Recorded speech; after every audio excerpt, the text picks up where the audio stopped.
On August 8, 1963, a gang of 15 men stopped a Royal Mail train in rural England and took £2.6 million in used banknotes. This audacious act occurred in the dead of night, just as the Glasgow to London service reached the quiet stretch of railway near Bridego Bridge.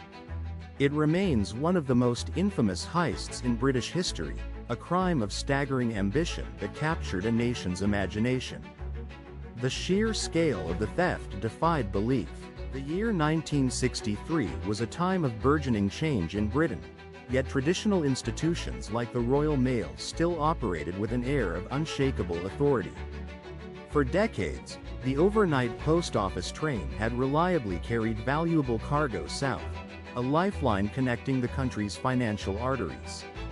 Its rhythmic journey was an almost sacred routine, rarely interrupted, never threatened. This routine, however, was about to be brutally shattered. Deep within the train's carriages, a dedicated team of postal workers sorted mail, unaware of the immense fortune accompanying them. Millions of pounds, mostly old banknotes destined for destruction, were secured in the high-value carriage. This mobile vault was considered virtually impenetrable, a testament to the assumed security of the British rail network. The robbers had studied this vulnerability with ruthless precision. The plan began to unfold as the gang manipulated the railway signals at Sears Crossing, near Cheddington, Buckinghamshire. They obscured the green signal, then activated a false red light, forcing the express train to a halt in the desolate countryside. With the unsuspecting driver, Jack Mills, stepping out to investigate, the robbers moved swiftly, their calculated aggression seizing control.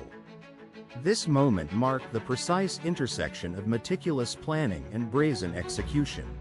The gang then boarded the locomotive, assaulting driver Mills and incapacitating his assistant.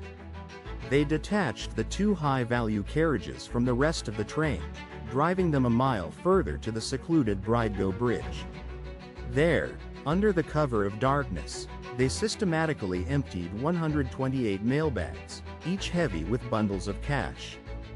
The organized efficiency of the operation was chillingly precise. With the loot secured in waiting vehicles, the gang vanished into the early morning light, making their way to Leatherslade Farm.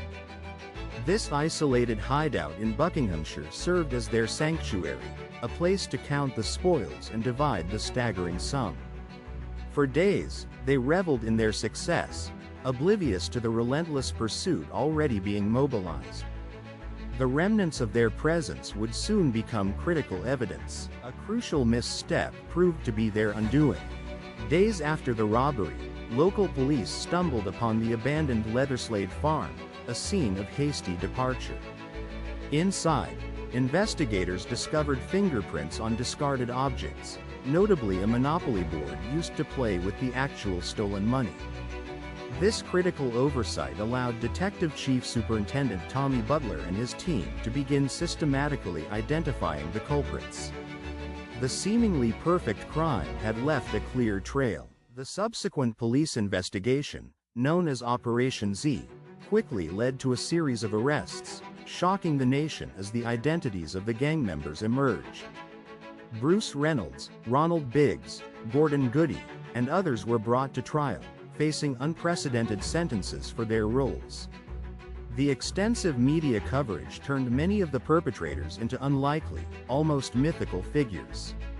Yet, the full truth of their collective planning remained somewhat veiled.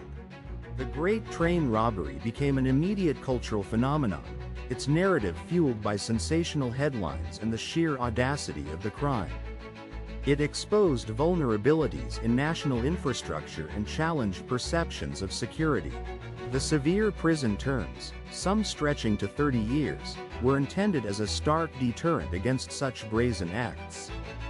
Yet, the story's grip on the public imagination only intensified. While most of the gang were eventually captured and some of the money recovered, a substantial portion, an estimated £400,000, simply vanished.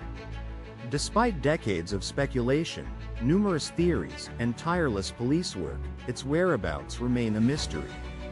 No one knows whether it was successfully laundered, hidden away for future generations, or simply lost to time.